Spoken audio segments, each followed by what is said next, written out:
पकाइब आ सोता मैंने ता भीतर पूरा पागल हेबे आमे दिना से रील्स करिवो हमर कॉलेज पढिवो जे तू कलाकार होबनी काहे के होबनी तू बाबू तू मु कलाकार विषय किसी जानिनी कोन जानछ करी एबे कलाकार मानकर जो गुणकर्म सोशल मीडिया घुरी बोलुची हां हेला सेबरा को मु सब जानिची एबे तू बुझे चलीसी निशा मारना साउबाउस सेबरा को किसी तू जानि पारु ना आ हम डॉक्टर डा को भल की तमे पर बिना फीस रोगी देखोनी डेड बॉडी को आइस भीतर रखी तमे लोक मन को टोका मागो केइसे टोका भाई तमे पर डेड बॉडी छाड़ोनी तमे पर हमको कहिवो जमे के बाबूनी सब डॉक्टर समान नहंती ठीक सेंदी सब कलाकार के समान नहंती ला हां वो डॉक्टर हो ना ना ना सिंगर हो मु कहू मो डॉक्टर हो से सिंगर हो हां डॉक्टर ओ तो कथा ये सिंगर हो ना डॉक्टर डॉक्टर डॉक्टर मामू हम घर में आसनु मामू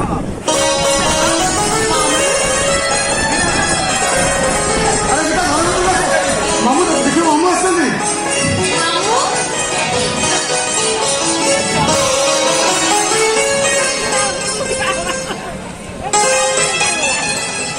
अच्छा सानो भाई कहियो मो पो कोन होबो व्हाट तू हां का माने तू ओ माय गॉड हां कौन कहलु साबणी तू माँ बाबू जाऊँ हां अरे तू माँ बाबू जाऊँ अरे घर माँ सोना तू तले पकई दबू ना कौन कहला भाई गोटा भाई तर डॉक्टर गोटा भाई तर इंजीनियर दीटा भाई थाऊ तो इज्जत मत तले पकई दबू कौन मामू कोन कली कौन मामू अरे तू तो काम का सर तुम को मो को कोन हो बोलो भाई तुम को हां ओ गॉड हां तोर से कौन गइला सेठा तो ठीक कि भाई समान है हम आए जो को चावल भाना काल भाई तम तो बापा हो जाऊ हां पहले भाई समझते जानते नहीं है चाहे तुम बाहर है और ये बोल कहा कुछ न जाने नो नो नो पता मत ना ठीक है बोली कौन की डील है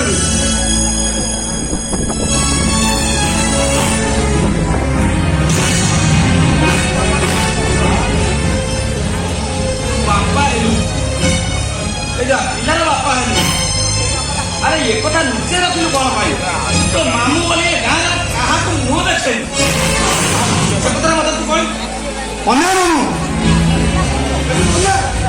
भाई भाई तुम्हें रामा मां से तो खाना लगे ना एक लगे मैं सुनते भाभी रखी भाई ए चुप अरे मूर्खटा गिरे मु तो अम को कथा कहछ अम को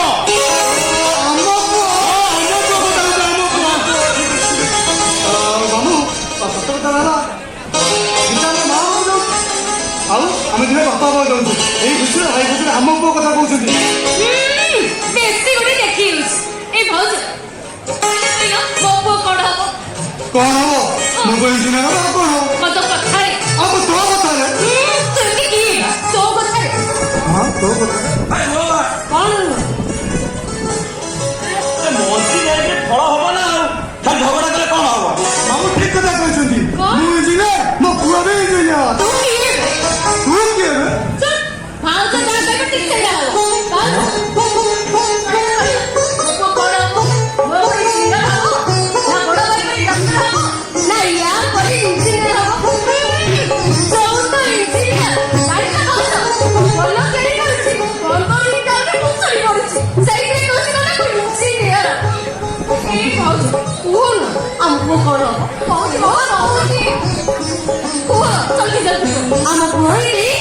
बड़ भाई डॉक्टर हम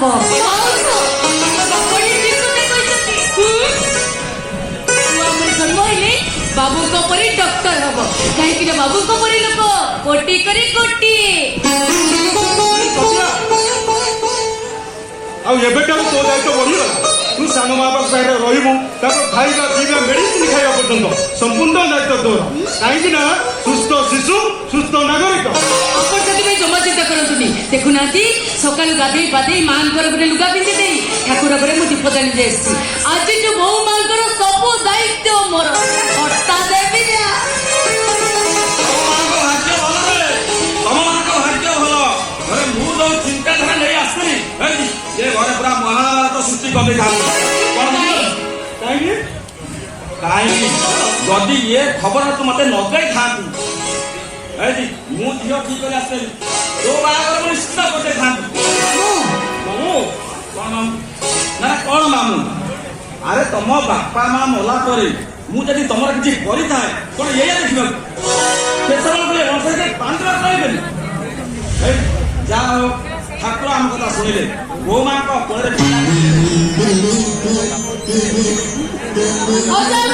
ଏଇ ଖୁସିରେ ତମ ସାଙ୍ଗମାନଙ୍କୁ ତମ ସୁଗାର ପିଠା ରଖିଛ।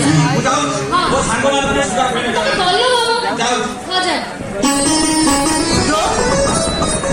ମୋ ଟାଇମ୍ ହେଇଗଲେ ମୋ ଅପରେସନ ଗୋଟେ ଅଛି ମୁଁ ଆସୁଛି। এই ভাই এই ভাই আচ্ছা ମୁଁ ଯାଉଛି ପୁରୀ ଛାଣି। ଆଚ୍ଛା ଦିଦି ତମ ଗୀତ କ୍ଲାସ ଯିବନି କି? ମୁଁ ଯାଉଛି ପୁରୀ ଛାଣି ଦେବି ଖାଇ ଦେଇ ଗୀତ କ୍ଲାସ ଯିବ। ସବୁବେଳେ ତମର ଲେଟ୍ ଆଉ।